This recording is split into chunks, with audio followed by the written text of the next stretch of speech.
Assalamualaikum warahmatullahi wabarakatuh dan selamat petang semua.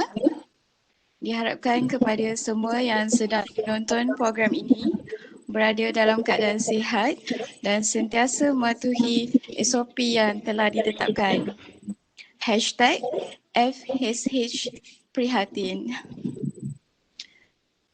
Mengadu-ngadukan kehadiran Timbalan Pendaftar Fakulti Sains Sosial dan Kemanusiaan Encik Hairul Azmi bin Ishak selaku penyaras program dan rakan-rakan fakulti yang dikasihi sekalian.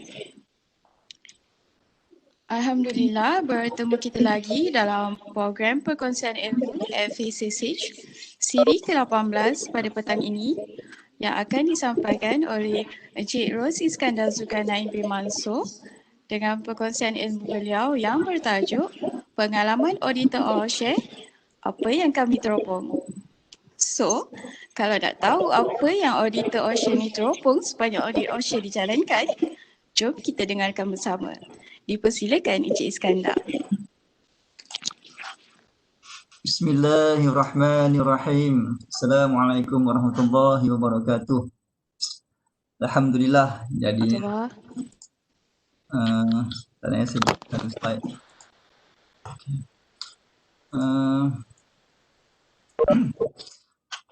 Perkongsian ilmu dan pengalaman. Perkongsian ilmu tu adalah sikitlah ilmu dan pengalaman sebagai panel audit anugerah keselamatan. Okey, Bismillahirrahmanirrahim. Nahmaduhu wa nusalli ala rasulil karim. Rabbi syrah li sadri wa yassir li amri wahlul 'uqdatam min lisani yafqahu qawli. Allahumma arhamna ma rasyida umurina wa a'izna min syururi anfusina wa min sayyiati a'malina. Bismillahirrahmanirrahim. Okey.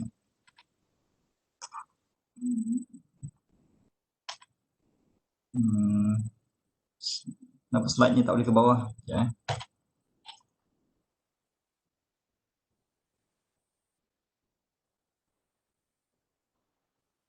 Slide-nya ni tak boleh, dia hanging.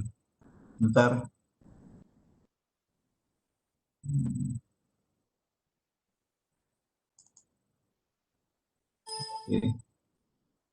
Okay.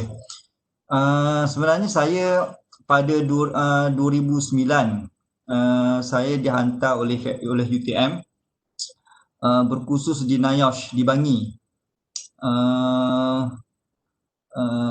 Selepas kursus selama 22 hari dekat sana, seminggu balik, kemudian pergi lagi seminggu selama 22 hari. Mungkin 8 tahun yang lepas, tahun 2009 kan. Jadinya selepas saya diberi kursus di NIOSH, saya dilantik oleh UTM lah untuk salah seorang panel untuk sebagai auditor atau menjadi satu jawatan kuasa termasuk dalam komuniti jawatan kuasa ORSHARE UTM. Jadi selama 8 tahun tu saya telah pergi ke seluruh bangunan UTM di sama ada di Skudai ataupun di Kuala Lumpur. Masa tu tak ada lagi di Segamat, di Paguh tak ada lagi. Semua di UTM, di bangunan MJIT, bangunan Dorazak, sebagainya, semua saya masuk. Masa tu tidak dikuatkuasakan lagi ataupun tidak ditetapkan lagi peraturan hanya bangunan, hanya bilik-bilik tertentu. Ketika itu kami akan redah masuk ke semua. Kami rasa tak selamat, kami akan pergi. Jadi banyaklah perkara benda yang kami nampak selama 8 tahun tu. Jadi saya ada beberapa ambil gambar, tapi tak semua yang saya boleh share di sini. Jadi presentation saya hari ini adalah banyak gambar-gambar contoh yang supaya kita elakkan benda tu berlaku di tempat kita. Okey, saya juga sebagai salah seorang kumpulan awal penggubal skema anugerah Citra Karisma pada awal dulu lah. Dia banyak pemurnian dibuat. Okey, pengisian presentation saya pada hari ini ialah pertama, istilah yang digunakan pakai. Saya akan tunjukkan istilah-istilah yang biasa digunakan pakai. Kadang confuse, OSH ke, ORSHARE ke, OSHA ke, DOS ke, JKKP, dia tak faham. Jadi kita nak jelaskan sikit lah. Sebab banyak, minta maaf banyak sangat saya nak masukkan kat dalam ni. saya, tapi kita sekat sebab bila banyak cakap nanti banyak salahnya kan. Saya kontrol. Okey, kedua, kita sembang tentang pengalaman kemalangan. Okey, kenapa nombor 2 ni saya letak sembang? Supaya hati saya tak gemuruh. Supaya saya lebih senang untuk kita saya mengeluarkan kata-kata sembang-sembang agak bersantai. Saya akan cerita tentang pengalaman kemalangan yang berlaku pada diri saya. Kemudian yang ketiga, tayangan video. Kenapa saya letak tayangan video sikitlah, dalam 1.5 minit saja, supaya nak menimbulkan rasa dalam hati kita, tuan-tuan yang mendengar, rasa pentingnya keselamatan. Dahsyatnya, memang betul kita perlu jaga keselamatan. Jadi saya letakkan tayangan video sikit supaya kita rasa hatinya kan. Supaya kita lebih peka, rasa kita, supaya kita rasa penting benda ni. Barulah dah terasa penting, baru nombor 5 saya akan cerita sikit teori tentang Akta Undang-Undang. Sebab bila Akta Undang-Undang ni, Anugerah Citra Karisma ni dia agak teori sikit lah. Jadinya, nombor 4 ada teori kemalangan, dan nombor 5 Akta dan Undang-Undang. Okay. Nombor 6 adalah perkongsian audit. Sebagai auditor ini bergambar. Saya akan tunjuk banyak gambar-gambar dalam ni. Yang 7, kesimpulan. Okey. Istilah yang biasa digunakan pakai. NIOSH. NIOSH ni, tuan-tuan dah tahu dalam internet semua dah ada saja kita sembang-sembang. NIOSH ni dia National Institute of Occupational Safety and Health. Dia adalah satu badan atau satu jabatan yang dilantik oleh kerajaan, yang mana dia melatih individu-individu untuk menjadi seorang safety officer, supaya terlatih untuk 22 hari. Banyaklah dia punya kursus-kursus yang dijalankan di institut. OSHA ni ada kaitan. Okay, tapi UTM ambil pendekatan OSHA, environment unit, ujungnya occupational safety, health and environment. UTM gunakan OSHA. Okay. Dan bila kita OSH ni singkatan, kalau susah nak cakap OSHA yang mana satu, OSH pun okey lah. Dia secara umum, Occupational Safety and Health. Okey. JKKP ni Jawatan Kuasa Keselamatan dan Keselamatan Pekerjaan atau KKP. Ni jawatan kuasa, sama ada di kilang, di kita punya PTJ, ada jawatan kuasa, kena wujudkan jawatan kuasa ni. SHO, apa SHO? Safety and Health Officer. SHO ni kalau di fakulti kita, di FASK, Dr. Faiz. Tapi sekarang dia dah pindah ke unit OSHA. Yes. Jadi kena ada seorang SHO dekat fakulti atau dekat industri, dekat kilang ada seorang SHO, personal in charge. SHO, untuk dapatkan SHO ni dia perlu kursus di NIOSH. Di NIOSH untuk dapatkan kelayakan. Dia ada ilmu tentang safety. DOSH ni adalah DOSH ni ada sama dengan JKKP yang bawah ni. Sama dengan atas ni jawatan kuasa. Yang bawah ni Jabatan Keselamatan, jabatan, bukannya jawatan kuasa. DOSH ni sama dengan JKKP, cuma bahasa Inggerisnya. Dia DOSH ni melaksanakan undang-undang, akta-akta yang ada dalam keselamatan tu, dia melaksanakan, buat pemeriksaan, denda, kan, seal dan sebagainya. Ini biasa guna pakai istilah-istilah ni, banyak lagi. Okey, kita ambil ini aja. Seterusnya, okey. Sembang-sembang tentang pengalaman kemalangan. Saya nak tunjukkan, saya start rasa kemalangan ni, saya rasa insaf lah, penting menjaga keselamatan ni. Okey. Ini dah lama. Tangan saya kena api sambar hasil daripada petrol. Kita tahu petrol ni dia gasoline, dia gas. Kita tahu petrol ni dia menyambar. Saya tak ingat dah berapa lama saya kena ni. Saya pergi UTM lah. Saya tahu dia menyambar, tetapi saya tak sangka kelajuan sambaran petrol ni begitu laju.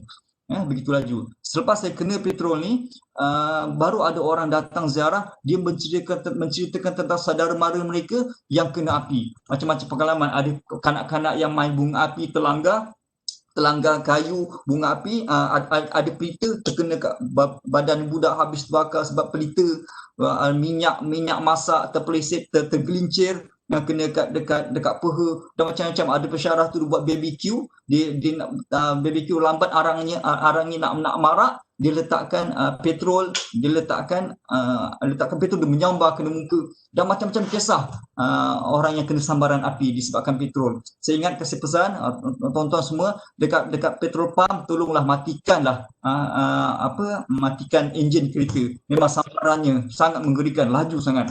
Dia sangat sakit ni, api ni sangat sakit. Kesakitan dia ni menggigil, awak tak akan tertahan kepedihan api. Okey, saya nak kaitkan sikit tentang api. Okey. Bila saya study, ustaz cerita dan datang rumah saya, dia cerita Allah berfirman, sesungguhnya orang-orang yang kufur engkar kepada ayat-ayat keterangan kami akan membakar mereka dalam api neraka. Tiap-tiap kali kulit mereka masak hangus, kami gantikan untuk mereka kulit yang lain supaya mereka dapat merasa azab sengsara, digantikan kulit yang lain. Ingatlah sesungguhnya Allah Maha Kuasa lagi Maha Bijaksana. Okey, kajian moden dia kata kajian moden dia kata membuktikan bahawa kulit ni dia bila dia bahagian atas sekali saraf dia yang paling sakit. Bahagian kulit terbakar sehingga ke tahap tertentu tidak dirasakan lagi kesakitannya kepada sarafnya yang sudah musnah. Bila kena api ni, bahagian kulit yang permulaan tu epidermis dia dulu lah belajar sains, epidermis, dermis dan hypodermis. Epidermis bahagian atas tu adalah saraf yang paling sakit. Kulit atas yang paling sakit, kena api sakit. Sebab itu dekat sini reseptor kesakitan, reseptor kepanasan. Oh, jadinya kalau nak siksa orang, kalau nak siksa orang, siksa pakai api memang pedih. Memang pedih sangat. Lepas tu neraka diciptakan daripada api, dia ganti kulit yang baru. Kalau tak ganti kulit, maka dah tak rasa lagi sakit. Oh, jadi kesakitan api ni memang sangat sakit. Kalau slide-nya tak boleh naik ke atas.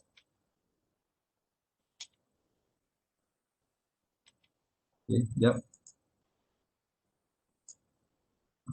Okey. Alhamdulillah.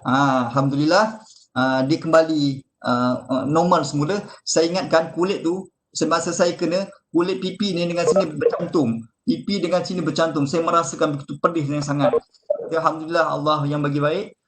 Tapi sekurang-kurangnya saya dah merasai api dunia pedihnya. Saya kongsilah sakit. Banyak nak cerita tentang rentetan cerita tentang api ni, tapi saya teruskan. Okey. Ada sikit tayangan video untuk kita menimbulkan rasa di hati pentingnya kita jaga keselamatan. Okey. Sikit.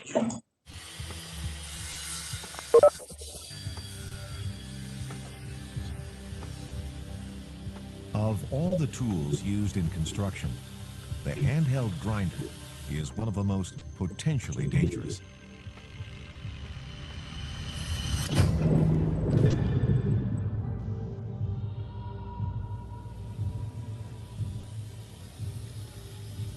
Never use a grinder with an abrasive wheel that does not match the maximum diameter and RPM of the grinder. Never use a grinding wheel without a guard.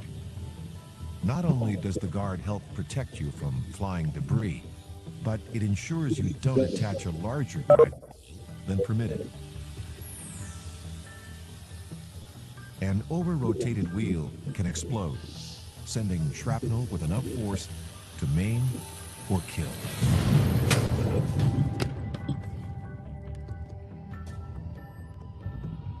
Don't use a grinder without a guard. Always match the maximum RPM of the wheel to the grinder. And wear your personal protective equipment.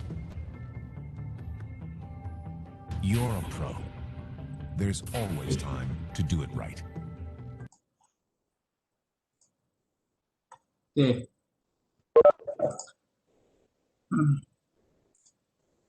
Okay. Tadi tengok video tu nak biasalah sebenarnya saya cakap ni depan komputer ni agak sukar sikit sebab tak nampak orang nampak orang untuk audien biasa dengan pelajar ada komunikasi. Jadinya saya nak tunjukkan sebab saya bekerja di bengkel. Saya bila dia jadi auditor, selama 8 tahun tu, saya memang diletakkan bahagian jawatan kuasa kumpulan bengkel dan makmal. Bengkel dan makmal. Dia letakkan saya di situ. Dia tidak letakkan saya di pejabat ataupun di di kolej pelajar. Tidak, dia letakkan di bengkel. Sebab pengalaman saya selama 24 tahun berada di bengkel, dari 24 tahun 1996 saya kerja. Jadi memang berada di bengkel. Jadi saya faham atau tahu kemungkinan hazard yang akan berlaku di bengkel. Jadi saya risau perkara ni kalau berlaku di bengkel saya. Okey, saya cerita sikit tentang teori. Okey, kalau teori di dalam buku, kecederaan ni, dia kemalangan ni, dia ada jujuran rentetan cerita. Kecederaan ni disebabkan oleh kemalangan. Cedera di tangan atau di mana-mana disebabkan dengan kemalangan. Okey. Jelas Kecederaan disebabkan oleh kemalangan. Kemalangan yang berlaku ni disebabkan oleh perlakuan dan keadaan tidak selamat.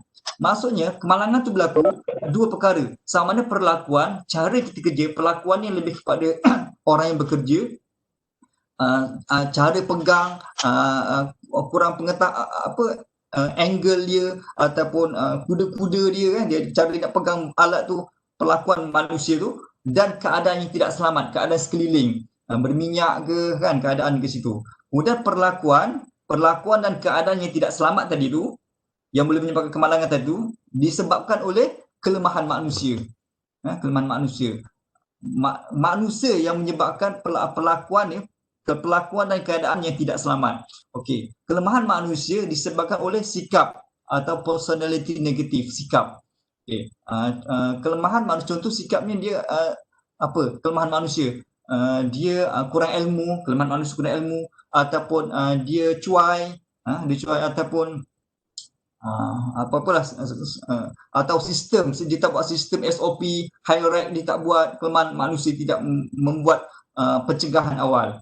Jadi disimpulkan, kegagalan sistem pengurusan baik. Selain itu, kegagalan sistem pengurusan yang baik juga adalah penyumbang kepada berlakunya kemalangan. Jadi sebenarnya kemalangan ni boleh dicegah. Boleh dicegah. Kecuali kita jangan cerita bab takdir. Jadi kalau cerita bab takdir, memang susah lah kita nak buat postmortem, susah sebab dah takdir Allah Ta'ala kan. Tapi apa-apa takdir kita boleh cegah daripada awal. Ustaz kata kita mentadbir, Allah mentakdir. Jadi kita mentakdir dulu. Okey, sekarang tengok. Ni saya ambil ini baru-baru. Ini 2019, berita ni, akui cara kerja tidak selamat. Dekat syarikat tu, Kerajaan Akhbar, dia akui cara kerja yang tidak selamat pada 2019 ni. Jadi pun baru-baru ni, ajal terkena mata mesin pencanai. Ajal, jadi bahaya. Saya tengok. Kita study sikit tentang mesin pencanai. Nanti saya cerita lagi tentang sebagai safety officer. Sekarang saya nak cerita sikit tentang teori. Ini grinder tadi. Ini saya dekat bengkel. Kalau saya pakai mask, mask ni tak sesuai, kan tak sesuai. Saya pakai goggle. Goggle ni pun sebenarnya tak sesuai untuk grind ataupun cut, kita gunakan full face. Kecederaan yang tadi dia pecah ni, melekat kat mata. Dia pecah. Kemalangannya muka terkena serpihan disk grinder yang pecah. Kecederaan ni berpunca dia kemalangan. Kemalangannya adalah muka terkena serpihan disk grinder yang pecah. Pelakuan keadaan tidak selamat, kaedah angle dia tak betul, posisi bahan yang kita nak buat, tiada PPE, bahan tidak sesuai, quality disk tu. Kelemahan manusia, kurang latihan, kurang pengetahuan, kecuaian. Kegagalan sistem pengurusan yang baik, mungkin tidak ada SOP, penguatkuasaan atau pemantauan. Jadi benda ni kita boleh dicegah. Teori sikit lagi sebelum saya nak masuk ke gambar-gambar. Teori ringkas tentang keselamatan. Hazard ni dia ada 5. Fizikal, kimia, biologi, ekonomik dan psikososial. Kita boleh tengok, saya tak nak baca satu-satu. Fizikal, dia tengok elektrik, chemical, kimia, racun, pelarut, logam berat. Tuan boleh tengok di slide. Biologi, virus, parasit, binatang, kutu, penyakit binatang berbisa, ergonomik, perantaraan pekerja dengan peralatan kerja berulang-ulang. Kerja yang berulang-ulang tu ergonomik, dia nak kena kawal.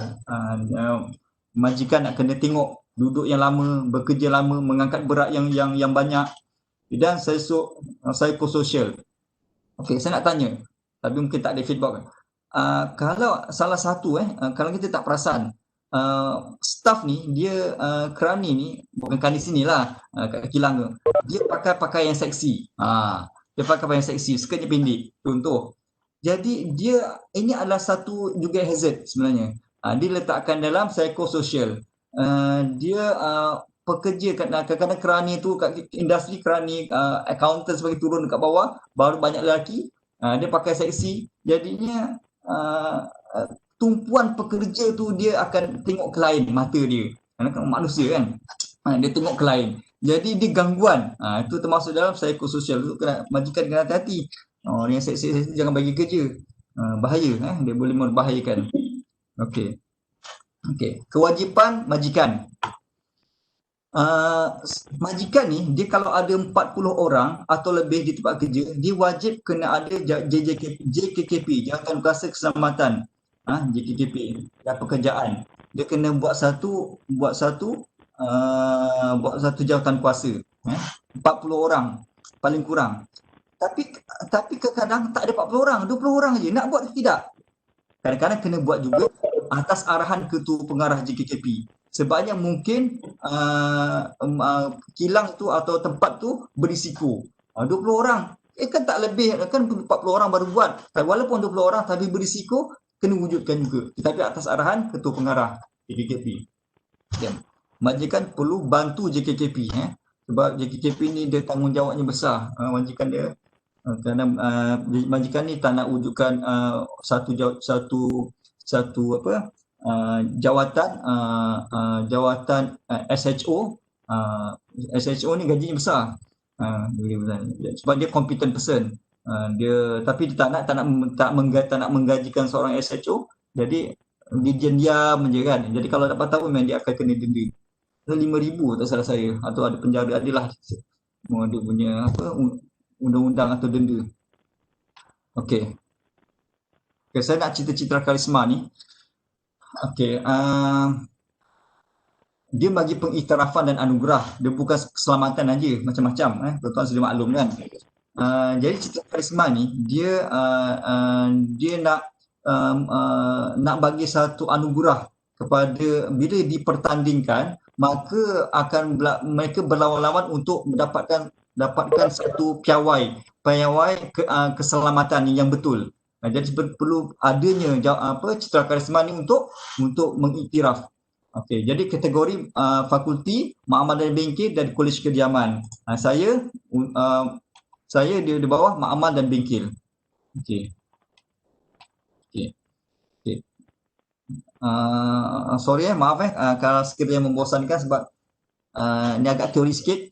Okey, jadi apabila audit dilakukan, kita dapat kesalahan, kelemahan. Jadi ada tiga kategori NCR. Pertama minor, major. Minor dan major ni warna merah, dan ada satu lagi minor dan major ni warna merah, puji borang warna merah, dan perlu bawah ni saya tak baca, saya ingat aja, jadi ayat tak boleh. NCR bagi kesalahan kecil, NCR 30 hari dari tarikh dikeluarkan. Maksud dalam 30 hari dia kena menjawab untuk perbetulkan kesalahan minor tersebut. NCR bagi kesalahan major 90 hari pada tarikh dikeluarkan, mesti dia menjawab kembali kepada OSHA UTM untuk memperbetulkan keadaan tersebut. Okey, teruskan. Okey, ni major dan minor. Okey. Contoh macam mana kita nak kategorikan major atau minor? Major, apa kenyataan dia? Daftar bahan kimia tiada. Ini benda yang besar. Polisi tak ada, benda yang besar. Jadi benda-benda besar atau fire extinguisher tak ada. Itu besar. Itu kena letak meja. Okey, tengok ni minor. Apa dia kata? Pelan laluan kecemasan ada. Pelan laluan kecemasan. Tetapi kod warna salah. Jadi dia letak minor. Tapi kalau pelan laluan kecemasan tiada, kita akan letak meja. Okay. Nanti jawab pula. Ada minor 30 hari dan meja 90 hari. Mesti hantar kembali laporan kepada OSHA UTM. Laporan. Ini contoh. Berapa ni? 2014. Dan satu lagi, korang, ini peluang untuk penambahbaikan. Opportunity for improvement. Korang ini dikeluarkan juga tidak perlu menjawab, majikan atau PTJ tidak perlu menjawab kepada OSHA. Sekadar ditulis di sini dan perlu dibaiki saja. Ini kesalahan-kesalahan kecil yang boleh dimaafkan. Yang mana kategorinya ni masih boleh dimaafkan. Betulkan sajalah. Dia tidak ada tempoh, tidak ada apa. Sila betulkan. Dikatakan mungkin mata tak sedap memandang, pihak auditor mesyuarat, okey, kita letaklah benda macam tak sedap mata memandang. Jadi kita letakkan dalam keadaan borang yang warna kuning ni. Okey. Lebih kurang dalam 140 minit. 140 minit. Lawatan ke lokasi. Tapi sebenarnya yang penting kat sini ni pemeriksaan dokumen. Banyak di PTJ dokumen ni tak lengkap. Ataupun aktiviti selama setahun tu dia tak buat dengan betul.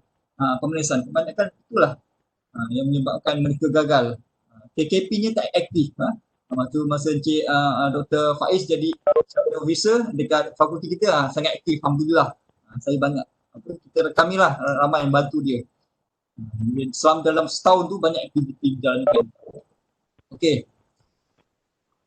Perkongsian audit secara visual. Okey. Inilah tajuk-tajuk atau gambar-gambar yang saya nak share. Yang saya nak share selepas ini. Pemadam api saya tak nak baca. Saya terus kepada fire extinguisher. Saya nak fire extinguisher. Dah sebut ni pun saya berkali-kali praktis. Lidah Jawa, fire extinguisher. Boleh kata mercik. Dan hose reel. Okey. Tuan-tuan maklum. Tengok gambar ni. Fire extinguisher ni, pemadam api ni, bahasa Melayu sedang, pemadam api ni, dia berada di belakang. Di belakang divider pembahagi ni, ataupun skrin ni. Ini satu kesalahan. Jangan berada di belakang, jangan ada halangan pemandangan supaya benda tu terlindung. Itu kesalahan. Nanti tuan-tuan tengok dekat keliling mana-mana, jangan sampai macam ini. Okey ni. Okey, nampak jelas. Cantik lagi jauh dah nampak. Ada tanda ni. Tetapi, tengok ni. Ada meja. Nak angkat ni, jarak ni menongging. Punya susah nak angkat ni. Saya terpaksa, saya tak kuat sebab pinggang. Pinggang sakit sebab nak bongkok dan angkat. Saya terpaksa naik atas ni baru boleh angkat. Tempat ni tak sesuai. Tempat ni tak sesuai. Ini fikir saya. Jadi tuan-tuan kena memang dekat sini ada tag tarikh luput atau tarikh dicek semula. Kadang-kadang bukan tarikh luput ditulis, tarikh dicek semula, tarikh diperiksa semula. Dia ada tulis kat tag kat sini. Oleh kerana dia kecil sangat tag ni, untuk takut kita tak perasan, digalakkan kita letakkan signage, letakkan kenyataan dekat sini lah. Tarikh luput 17 bulan berapa tulis kat sini. Supaya kita nampak benda tu. Kemudian okey ni. Fire extinguisher dan hose reel ni kalau boleh bahagian sini jangan letakkan apa-apa pun. Kawasan ini adalah kawasan dah direservekan lah. Jangan letak macamlah kereta api, lawan kereta api. Ada ruang tu, jangan ada pembangunan, jangan tanam pokok, jangan buat rumah, kan ada kawasan dia. Di kawasan sini jangan diganggu. Ini dah letak kursi dah diganggu. Benda ni sebab ni ada akta dia. Dia kursi letak di tempat lain. Ini sama, fire extinguisher di belakang mesin. Jadi kita nak ambil ini dihalang. Jangan buat macam ni. Okay. Seterusnya, ini dah terlipat-lipat. Ini memang dah ada orang gunakan lah ni. Kalau dah lipat-lipat macam ni. Tengok jangan sampai, sebab itulah ada saya tengok PTJ yang cemerlang atau cemerlang ataupun dia dapat menang anugerah, sebab bila saya tanya dia macam mana secara smart lah, maksudnya susun atur sebagainya, first aid dia kata kami telah melantik tim, contohnya 5 orang, hanya 5 orang ni tugasnya untuk memantau fire extinguisher dan hose reel saja tugas kami. Kami akan pergi ke bangunan di PTJ di fakulti kami. Itu je kerja kami. 5 orang lagi, saya saya hanya cek first aid saja. Saya kena pastikan list first aid dalam list saya bikin ada first aid semua saya pastikan. 5 orang tim. 5 orang lagi saya di swasta kami itu. Oh, baru kita tahu. Kita tak nak tanggungjawab lah orang ni boleh apa maksudnya kita tanggungjawab orang yang mana cakap tapi buat macam itulah. Okey, teruskan. Okey. Ini apa ni? Host dia letak kat sini jangan letak apa-apa kat sini. Jangan disanding apa sini. Okey. Ini bagus, cuma tak perlu letak tab ni. Tab ni tak sesuai di sini. Tak payah letaklah, senang cerita. Boleh nak letak warna merah. Ini salah, warna kuning hitam ni salah. Tapi salah tak sampai meja kesalahannya. Cuma salah guna. Kegunaannya salah. Kalau tak letak lagi bagus. Tak payah letak. Macam ni dah okey dah. Di atasnya ada tanda bahawa ini adalah alat pemadam api dan mudah dilihat. Ini tak payah sampai ke dinding, tak payah. Okey. Ni dia koridor. Ini sangat berlaku di mana-mana. Saya tengok kat mana-mana PTJ, bila saya selalu kat koridor, saya buka dalam ada macam-macam. Ada sabun, kadang ada cleaner letak kat bawah. Semalam tak ada, kenapalah hari ni audit ada. Cleaner tu tak ada, dia letakkan sabun kat situ. Ada, ingat saya tengok dekat fakulti kita, kat koridor tu ada tanaman. Jadi kita ada penyiram kecil je, penyiram pokok. Baguslah dia tak ada tempat kalau letak situ satu je. Taklah kesalahan sangat, tapi prosedur tak boleh letak dalam ni, tidak boleh letak apa-apa walaupun satu, kita suruh keluarkan. Dan bila nampak pun kita taklah terus bagi saman, tidak, terus ambil keluarkan, itu aja. Tapi kalau sekurang-kurangnya janganlah letak dalam apa-apa dijadikan store. Ini jarak 15 cm. Ini jarak, jangan risaulah sebab pihak PHB pun dah tetapkan kan berapa jarak dia. Tak jadi isu lah. Okey, ni. Dia nampak cantik, smart. Dia di lap tak ada habuk. Tetapi tengok dah merah dah. Dia bukan dekat hijau, dia merah. Dah tak ada dah tekanan dia. Bila tekan tu dia tak ada pressure.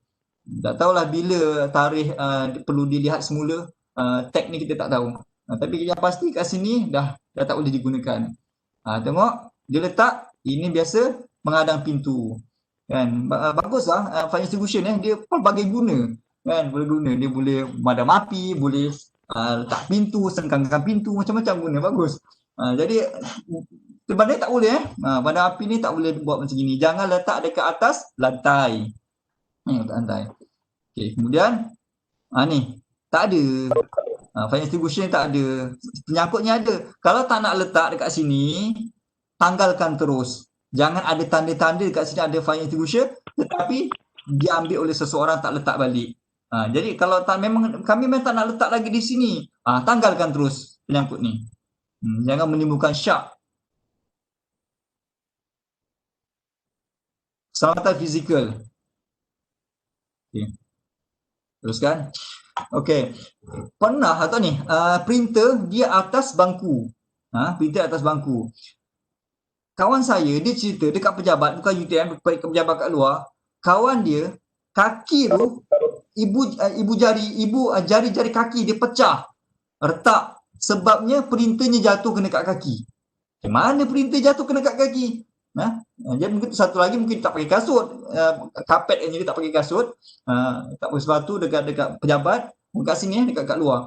Jadi dan printer tak tahu macam mana diletakkan, boleh jatuh pecah, retak, kau pecah retak di simen, tak tahu macam mana ceritanya, tapi di simen jari tu. Jangan letak sini, bukan kegunaan dia. Ini dah tempat lalu lalang kat sini, yang diletak kat sini. Ini ni tahu masa audit. Kalau ia pun janganlah ditunjukkan sangat kelemahan ini. Bila letak kat sini memang file S-nya tak ada. Tetapi ia mestilah ada air-air dekat sini. Kalau tak ada air menimbulkan syak, kemungkinan ada air mengalir di sini basah-basah. Pun letak kat sini. Ni. Ini ni kalau sesuatu tempat boleh menyebabkan terhantuk kat mana-mana lah, sama ada tangga ke apa ke, terhantuk. Ini memang dah salah lah letak kat sini warna ni. Kita apa? Kalau boleh kita cegah terus. Hatta kalau kita letakkan tape pun, warna apa sekalipun, mungkin orang akan terhantuk juga. Maklumlah orang sekarang ni dia jalan macam mana? Jalan tunduk, tawaduk, main handphone kan? Main handphone jalan agaknya lah. Dia main handphone. Atau tak main handphone pun mungkin pandang saya pernah jalan, mata kepala saya tengok sana, tergantuk tiang. Itu tiang yang ni. Kalau macam ini tergantuk keras ni. Jadi kita halang terus. Kita letakkan sponge. Jadi kalau sponge dan tanda hazard dan sebagainya, warna kuning hitam ke, supaya awas. Tapi kalau dicuai, jangan mengakibatkan di kemalangan kepala, boleh pendarahan kat dalam, serius ni. Jadinya letakkan sponge supaya kau tergantuk tak apa-apa, kita cegah terus perkara tersebut. Ini disalahgunakan tip ni untuk tong sampah. Jangan tip pakai sembarang. Nanti saya cerita apakah kegunaan tip-tip yang ada kat bawah, slide kat bawah ni. Ini pun ada halangan, ni bolehlah dimaafkan, ni teguran je, tapi sekurang-kurangnya letaklah tip untuk supaya dia nampak. Ni kesalahan tak besar sebab dia dah ada cover dia. Tapi kalau ada tape warna kuning atau warna putih hitam pun okey juga. Pada halangan fizikal boleh letak. Okay, teruskan. Okay. Pintu ni, tuan-tuan pintu ni dekat mana-mana dekat fakulti kita, pastikan pintu ni, kedua-dua daun pintu ni boleh dibuka dengan sempurna. Selama ni pun dia hanya satu je. Cik boleh satu pun boleh buka. Memang kami selama ni dah bertahun pun satu je. Tidak. Pintu ni fungsinya ada dua daun dan pastikan dua-dua daun boleh dibuka. Jadi bila kami buat audit, pastikan sekarang buka, dua boleh dibuka. Ini boleh dibuka tetapi dihalang oleh almari. Satu kesalahan. Okey, ini sama ni terhantuk, kemungkinan boleh terhantuk. Di sini pun boleh terhantuk. Tapi dia letakkan ni hazard tape ni bagus. Tetapi kita patut mencegah terus. Kita letakkan sesuatu ke, letakkan divider ke apa, supaya menghalang orang lalu di sini. Jangan memberi kesempatan, jangan memberi peluang untuk orang lalu di sini. Manusia dia macam nak shortcut, dia tak nak lalu sini, dia lalu sini. Tuan-tuan nampak kan mouse saya kan? Saya tunjuk gambar mouse saya bergerak ni. Dia nak lalu shortcut, dia mungkin akan terhantuk. Jadi kita halang terus, letak skrin. Jangan dia letak skrin atau apa-apa supaya dia tidak boleh lalu di situ. Jadi kita telah memberi peluang untuk orang lalu di sini dan akan terhantuk. Ini bahaya ni. Okey ni. Ini ni banyak kali kita komen juga ni. Berkenaan dengan koridor, gunakan mozaik ataupun marmar di licin. Jadi walaupun licin, memang selalu dibersihkan rumit yang bangunan yang lama UTM ni, jadi macam ni. Dan kita letakkan awas berhati-hati licin. Itu yang mampu kita buat. Takkan kita nak tanggalkan seluruhan, tetapi banyak pencegahan yang perlu kita buat di sini. Awas lah sebagainya. Tapi ini bahaya nak tentukan lantai jenis apa ni, kena hati-hati. Takut licin bahaya. Jatuh boleh lumpuh, orang boleh lumpuh. Anak orang tua kan, macam-macam cleaner contohnya kalau jatuh, atau banyak tak payah macam cleaner lah, kita sendiri pun boleh lumpuh dan kita saraf dia. Bahaya tergelincir di sini. Okey. Ini sama, pintu ni tak boleh dibuka. Tak boleh dibuka, terhalang. Terhalang, laluan terhalang. Pintu ni jangan dihalang oleh apa-apa laluannya. Okey, ni laluan ni sempit. Laluan ni sempit. Tuan-tuan, saya minta serius lah. Yalah, minta perhatikan betul sebab benda ni berulang-ulang. Bila buat audit, benda tu juga berulang-ulang. Padahal benda tu remeh. Mungkin dia tidak diperdengarkan pun bila ceramah ke apa, tak tahu kenapa tak buat. Berkali-kali. Laluan sempit. Benda ni kan benda yang basic kan. Jadi kita jangan, ni. Pintu ni dia tak ada, pintu ni cermin. Dia tidak patutnya letakkan sini filter ataupun letakkan tampal apa-apa signage kat sini supaya menyatakan bahawa ini ada pintu. Orang boleh langgar ni jalan, bam, dia langgar kat sini. Dia tak perasan bahawa ini, dia ingatkan pintu ni terbuka. Rupanya cermin ni dilap selalu, cleaner bagus, lap, nampak jernih, dia pun lalu, langgar. Kalau pecah, Allah Akbar. Letakkan, mana pintu yang ada cermin letakkan kat sini warna hitam. Kan, tape warna hitam atau apa-apa warna lah untuk menunjukkan ini adalah pintu. Ini pintu ni pula dibuka mengganggu koridor. Laluan ni ganggu. Hak laluan ni telah diganggu oleh pintu. Kalau pintu ditutup, okey. Sekali dibuka nak keluar cepat, terhantuk orang tengah lalu kat sini, terhantuk dekat dahi. Ni pun masalah ni. Macam mana cik ni dah buat daripada awal, orang dulu dah buat sini. Fikirlah nak tukar ke apa ke. Sebab ini hazard, kita akan komen. Tugas kami hanya memberi komen, memberi ulasan benda yang berbahaya. Jadi pihak PTJ kena fikirkan sesuatu sama kita tukar, sliding dan sebagainya. Okay, seterusnya. Ini pun sama tingkap ni. Buka macam ni. Kalau terantuk ni tajam ni.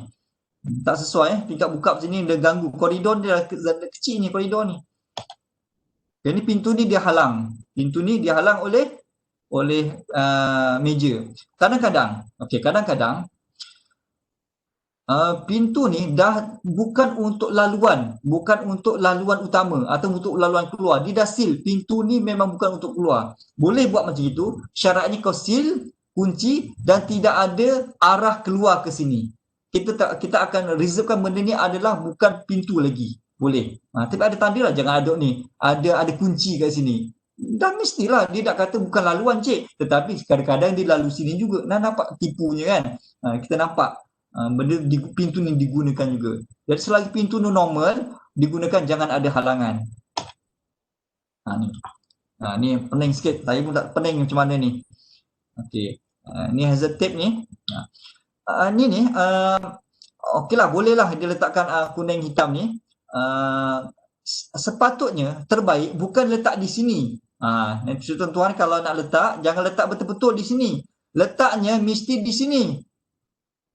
Dia ada jarak sikit. Saya tak pasti jaraknya berapa. Tapi ada jarak. Ini adalah menunjukkan kawasan itu adalah kawasan yang tidak selamat.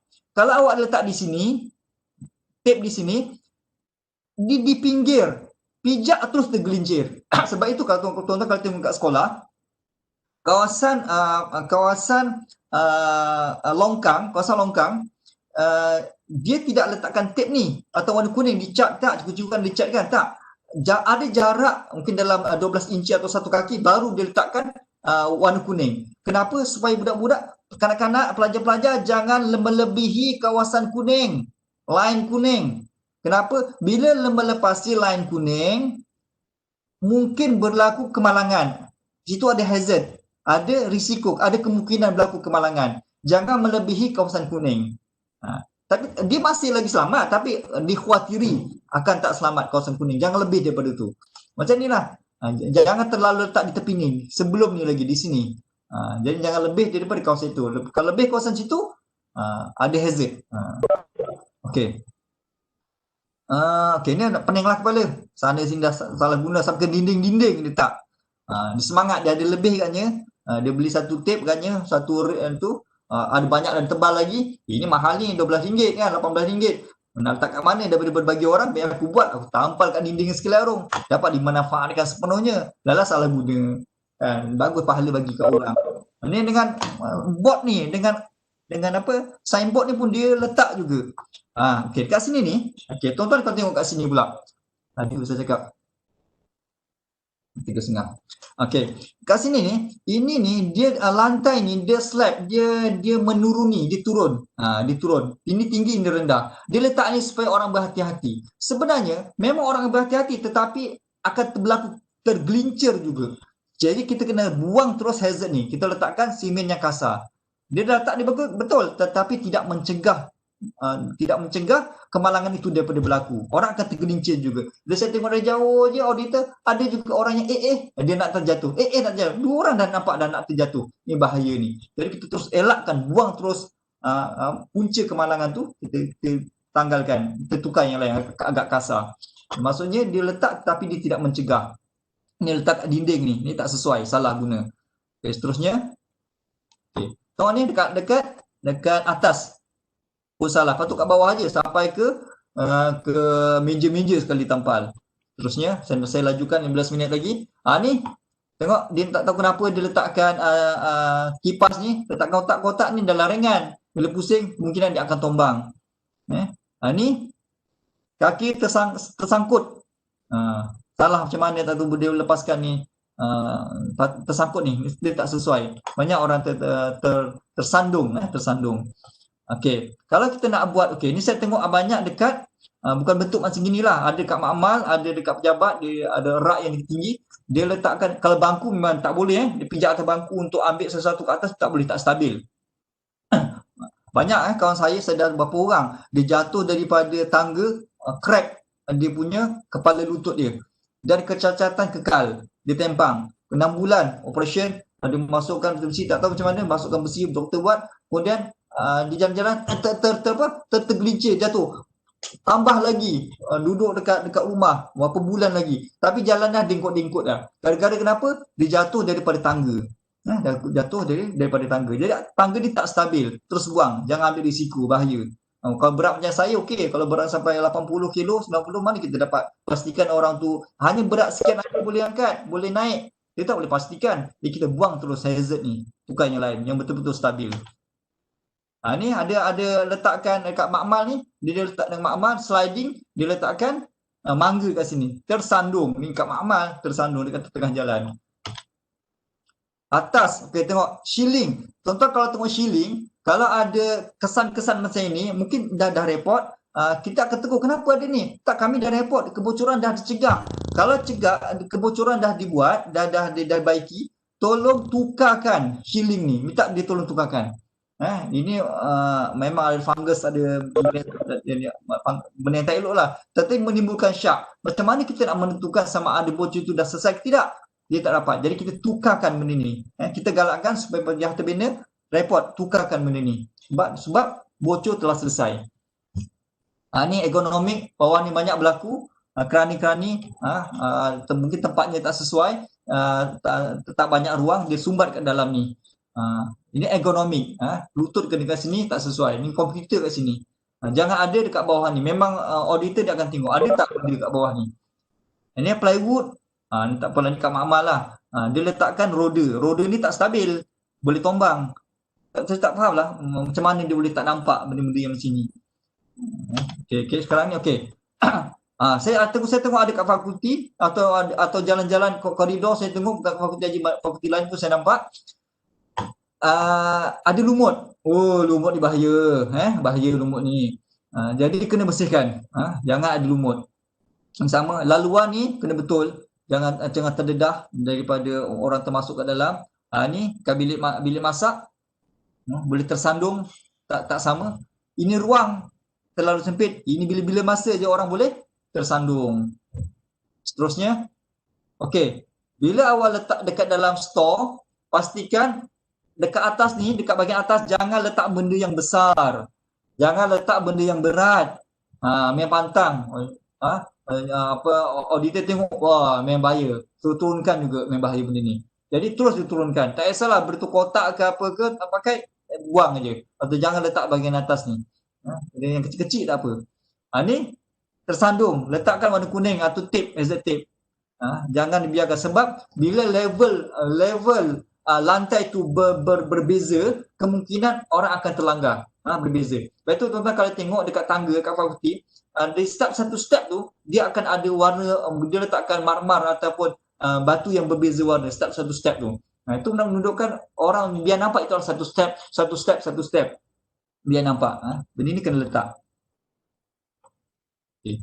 Ni aircon tak dibersihkan, Ni kon pun bahagian keluaran daripada atas bumbung ni pun tak dibersihkan, atas shielding tak dibersihkan. Anda pecah pun dijaga juga. Memang jimat betul lah. Agaknya duit kelab kot, sayang. Jadinya dah patut dibuang lah macam ni. Ini tersangkut, calah kena perut. Ada orang sangkut perutnya sakit, jangan kena baju mahal 200, 250 kan. Habis koyak. Jadi benda ni perhatikanlah, jangan ada jangan ada benda-benda melibatkan kemalangan. Ni berlaku betul. Ternaik sikit je ni. Alah masa gini aja pun takkanlah nak banjir, lebih kurang lah cik. Tengok dah kemalangan, dah tersangkut, berdarah. Ini stainless steel, tajam ni, mata pisau ni. Ni mata pisau, senang cerita macam itulah.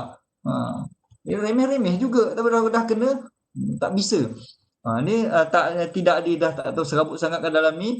Tapi yang benda yang saya lihat adalah silinder tidak dirantai. Tu benda yang penting.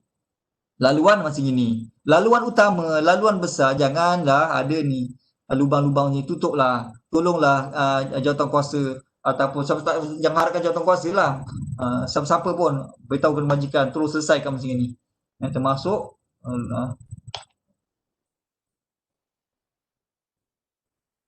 okey. Sementara elektrik. Okey.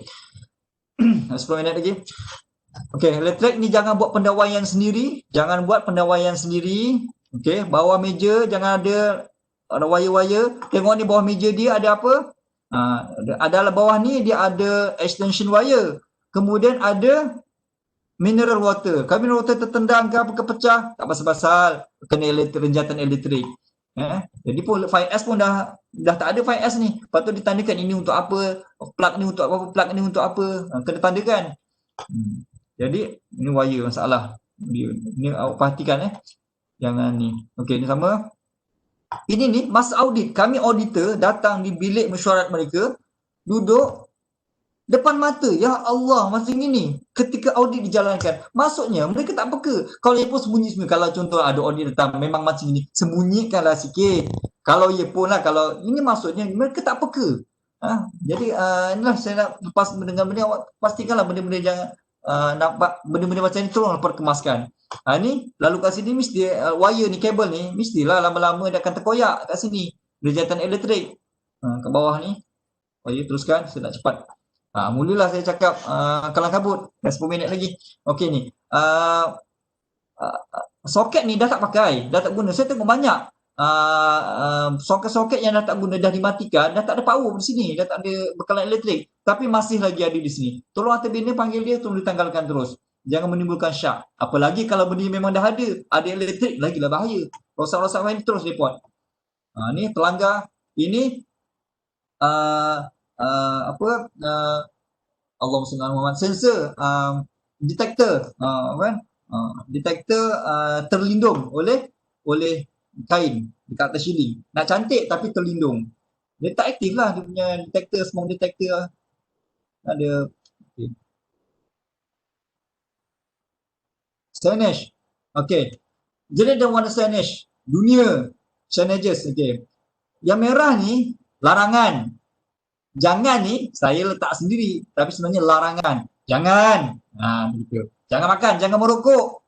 Dia agak keras sikit. Lepas tu saya letak kat atas. Yang kedua, mandatory. Mesti. Nak masuk, mesti pakai helmet. Mesti pakai ni. Dia agak sopan santun sikit. Lembut sikit. Tapi kena pakailah. Wajib. Kalau tak pakai, tak boleh masuk. Yang kedua ini amaran. Hati-hati. Boleh. Kau boleh mengendalikan racun ni. Boleh mengendalikan racun ni. Tetapi hati-hati. Ni amaran. Hati-hati. Sama. Yang lain sama. Ni kuning. Yang hijau, selamat. Sebab itulah kalau nak keluar keluar warna hijau. Sebab keluar dengan selamat, bukan warna merah. Bukan warna merah. Sebab kena warna hijau, iaitu keluar dengan selamat. Okay. Terus teruskan, ada 7 minit lagi. Jadinya ada pun saya tak nak cerita panjang, ada kod-kod. Jadi biasanya ambillah merah, warna kuning, merah, kuning atau putih ni, putih hitam atau merah putih ataupun kuning hitam ni je, physical hazard. Yang merah ni lebih kepada pelindung kebakaran yang melibatkan api, gas, sebagainya lah. Lepas tu fire extinguisher tu warna merah. Okey, ni boleh tengok kat internet. Nak cepatkan segera kan. Okey. Signage, tengok ni dia photostat warna hitam, tengok ni warna merah. Exit keluar, tengok ni atas ni merah hitam salah kod. Lajukan. Tambah merah, lantai habis kabur. Ini ditampal dekat lantai, tak sesuai, mungkin nak audit dia cepat-cepat dia buat dia tampal. Ni salah semua. Okey. Okey, keluar, mana nak keluar? Oh, ini pintu. Lah rupanya pintunya di mangga. Tidak, dia dah tak jadi pintu lagi di sini. Cik, kami dah reservekan ini bukan pintu sebab nak letakkan monitor pula. Slide kat sini. Boleh, tapi syaratnya ini jangan ada kat sini. Kena buang, keluar ni kena buang. Ni dah lama dah usang, tolong peka benda-benda yang dah usang ni tukarlah. Okey, sama ni ketika kami audit lakukan warna merah hitam. Masa mereka juga tak peka. Teruskan. Kita lajukan. Laluan kecemasan. Okey. Okey, pelan laluan kecemasan ni, ini pelan lantai pelan lantai. Dia pelan lantai digabungkan dengan pelan laluan kecemasan.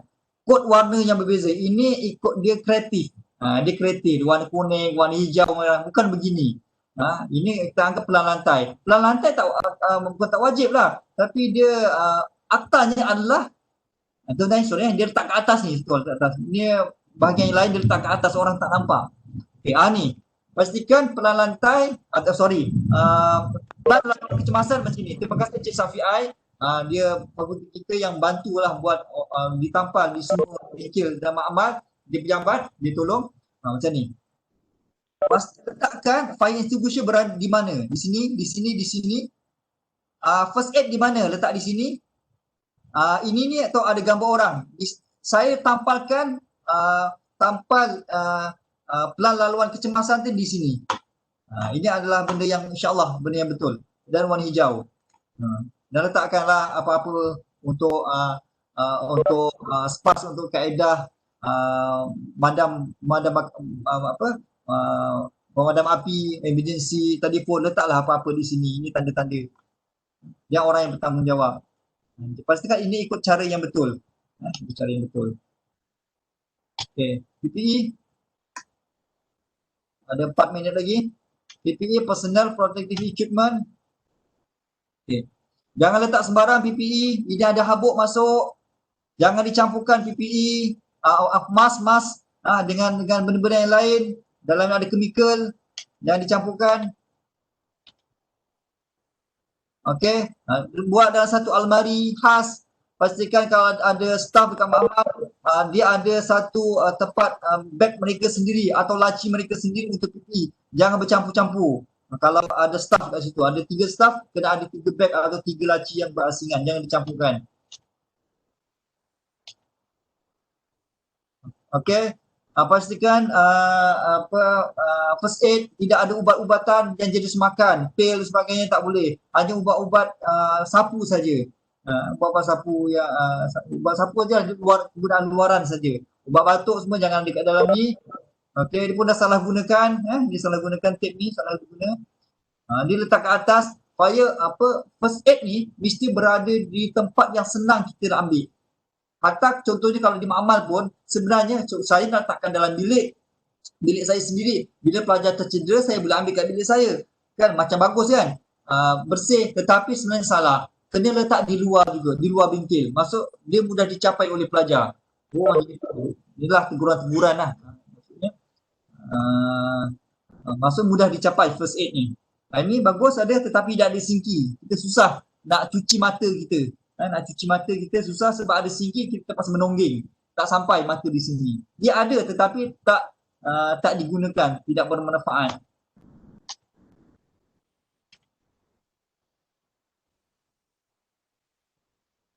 Bahan kimia banyak. Okay, tapi saya nak cerita sikit lah. Ingat botol-botol minuman jangan dimasukkan dengan sabun. Boleh nak buat tetapi kalau audit memang tak boleh lah. Sabun ke apa ke jangan masukkan. Ini terus buang. Ini bekas minuman ni. Jangan letak apa-apa. Terus buang. Nanti banyak cerita. Kemudian Okay, chemical campur.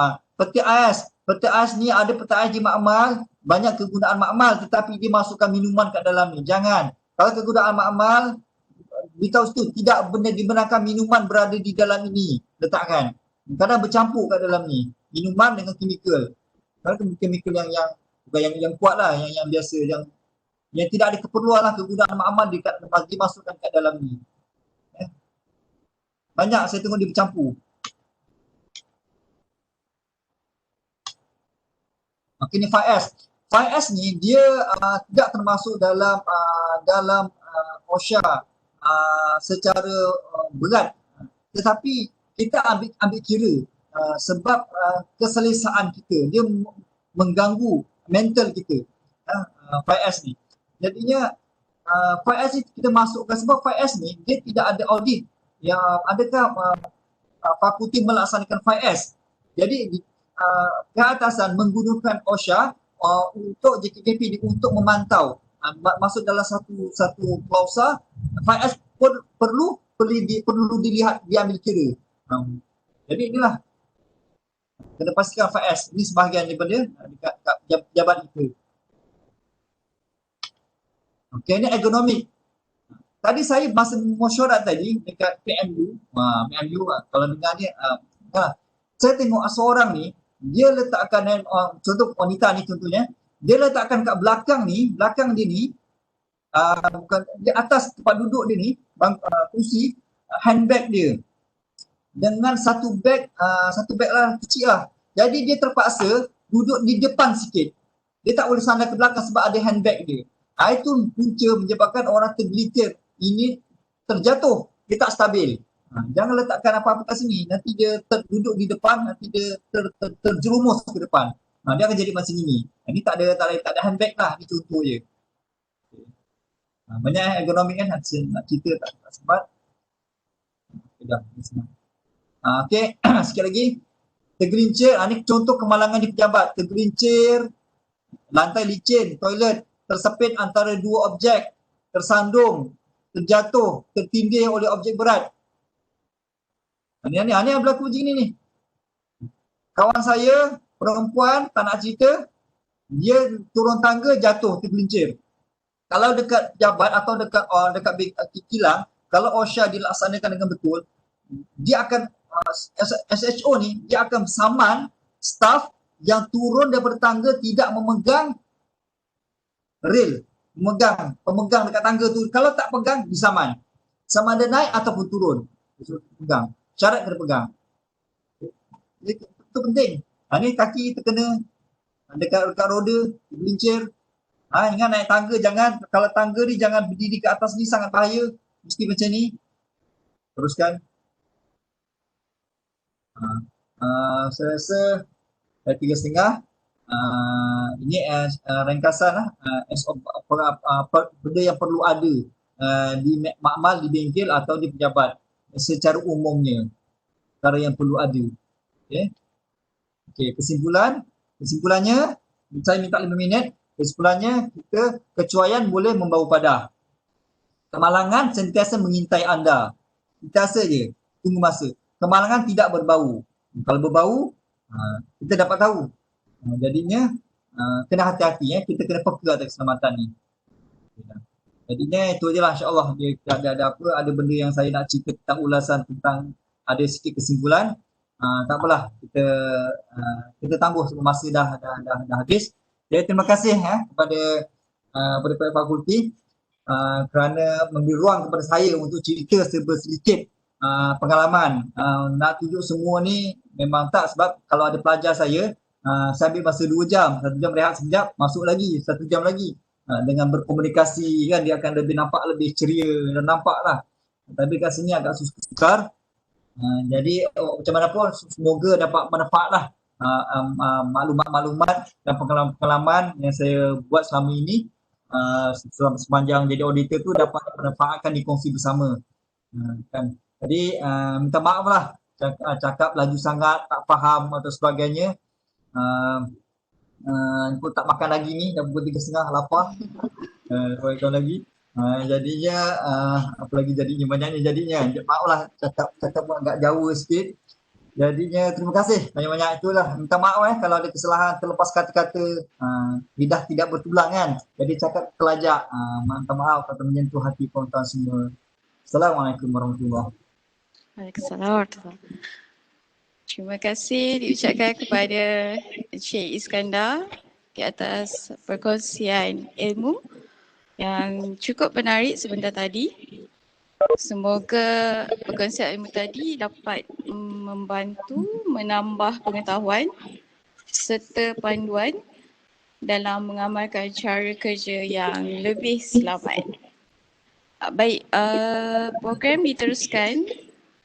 Sekiranya ada soalan yang nak diajukan.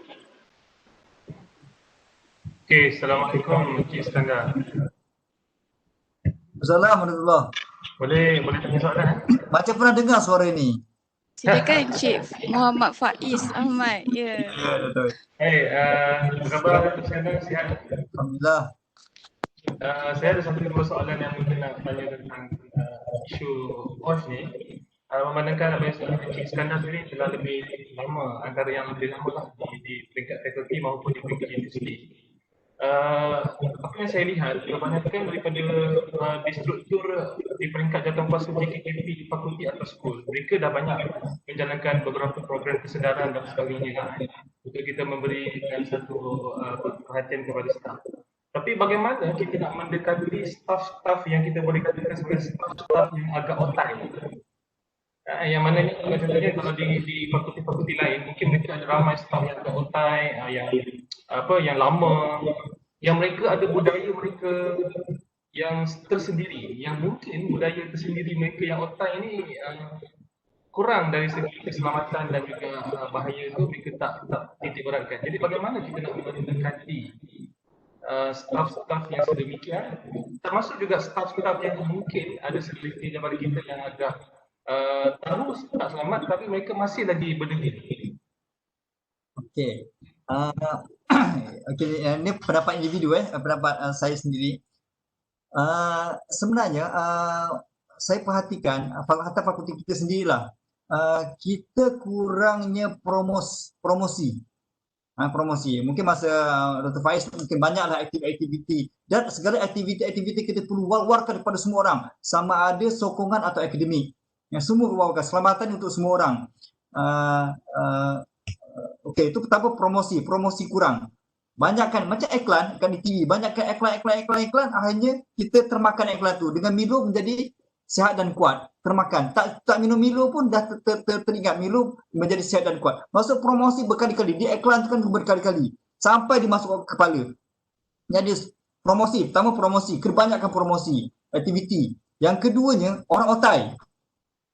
Terus teranglah, pengalaman berhadapan dengan orang otai ni bukan tak baik dia bukan cerita tak baik orang otai ni. Dia ada satu keadaan selesa atau keadaan yang dia dah terbiasa begitu hidupnya. Jadi memang bukan mudah tahu untuk mengubah automatik. Hatta kau apa kata pun dia selap-selap dia makin melawan ataupun dia tak buat. Dia okey, sekarang ni ada satu ketika kita pertama promosi ada satu ketika kita terpaksa mengalah. Mengalah bukan tak dia buat kerja, tak. Jawab JKKP ni kena pergi ke, contoh dia di makmal, kita kena pergi ke makmal bantu dia. Sekarang ni macam ni, jom kita buat sama-sama.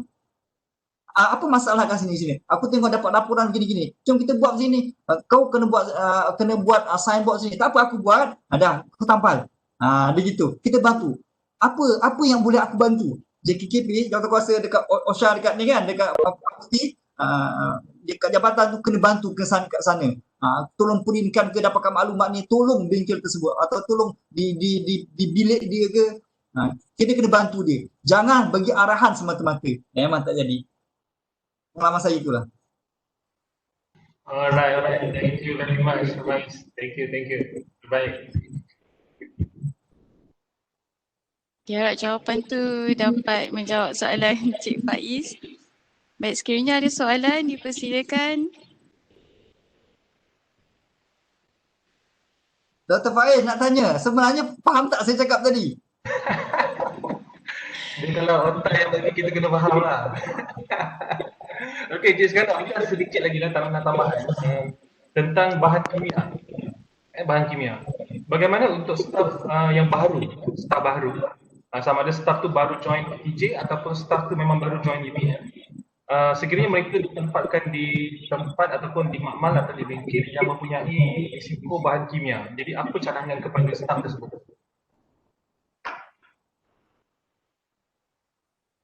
Staf tersebut dia tidak ada background tentang kimia. Tidak ada background tentang kimia dan kita letakkan dia di situ. Ya, mungkin dia baru, mungkin dia ada kerja yang lain, tetapi dia terpaksa ditugaskan di situ atas kapasiti keperluan untuk handle tentang pengajaran di mana tersebut yang ada menggunakan satu, dua atau tiga bahan kimia yang mungkin berbahaya, mungkin tidak berbahaya. Bagaimana untuk kita nasihatkan kepada Kalau nak bajikan, tolong kalau nak letakkan orang tu di situ, pastikan dia ada mentor, ada orang senior yang boleh memantau dia. Sebab orang senior tu mungkinnya ilmu dah tinggi, dia pergi ke makmal lain, kan? Jadi dia kan ada mentor, ada seorang mentor untuk bantu dia lah dapatkan. Okey, kalau kita tak letakkan mentor atau pemerhati orang didik, orang senior kan, dia letak kat situ, untuk berlaku kecuaian, untuk berlaku kemalangan, untuk berlaku apa-apa. Sebab orang yang mentor ni, dia dah melalui, dia dah tahu bahan ini, dia akan kalau gabungkan dengan ini, dia akan berlaku explosion, akan meletup. Bahan ini dengan ini, dia tahu. Maklumat-maklumat tu, dia bukan sekadar tahu di kepala orang yang dah lama tetapi dia dah mengalami risiko tu, dia dah melalui benda tu. Jadi kena ada orang mentor. Tapi kalau tak ada, memang bahayalah. Ini tanggungjawab majikan lah. Saya minta tolong kepada orang kalau orang tu berada di sini. Contohnya, tolong jangan buat sesuatu. Kemalangan ni, salah satunya, dia bukan tak tahu. Tetapi dia ragu cara penggunaan. Adakah, boleh ke macam ini? Boleh ke?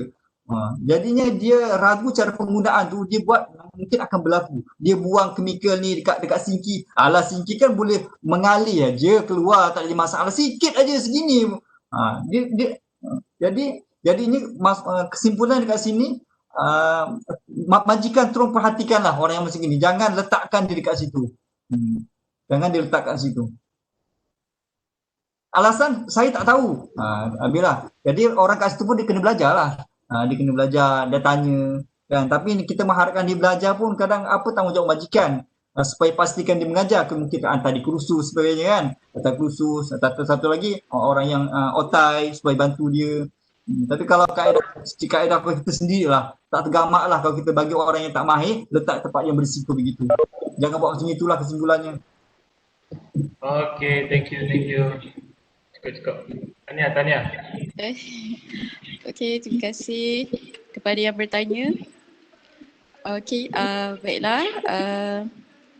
Ucapkan terima kasih kepada Cik Iskandar Zulkarnain bin Mansur di atas perkongsian tadi. Terima kasih juga kepada Jawatankuasa Penganjur Penyelaras Program Encik Hairul Azmi bin Ishak dan tim teknikal yang terlibat sepanjang perkongsian ilmu ini dijalankan. Terima kasih juga kepada semua yang turut serta dalam menjayakan program perkongsian ilmu pada petang ini. Moga kita berjumpa lagi pada CD perkongsian ilmu yang akan datang. Wabillahi taufiq wa hidayah. Wassalamualaikum warahmatullahi wabarakatuh. Terima kasih Cik Iskandar. Okey, jumpa lagi. Jangan lupa kepada semua yang hadir, sila isi kehadiran di link yang disediakan di ruangan chat. Terima kasih semua. Terima kasih Cik Iskandar. Okey, jumpa lagi.